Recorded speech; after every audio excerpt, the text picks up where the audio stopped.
बरं. गेल्या वर्षी माहेरी फणसाची भाजी केली होती. यावर्षी लग्नाच्या गडबडीमुळे मला काही करायला मिळाले नाही. मग असंच मोबाईल बघता बघता कच्च्या फणसाचे तुकडे मला ऑनलाईन दिसले. मग काय, लगेच ऑर्डर केले. कच्च्या फणसाच्या भाजीची तयारी सुरुवात केली.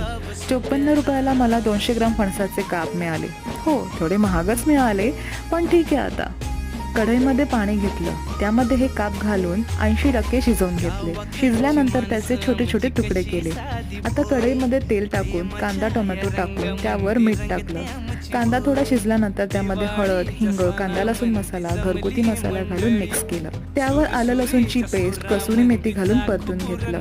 मग त्यामध्ये गरम पाणी घालून एक उकळ आल्यानंतर त्यात कट केलेले फणसाचे काप टाकले.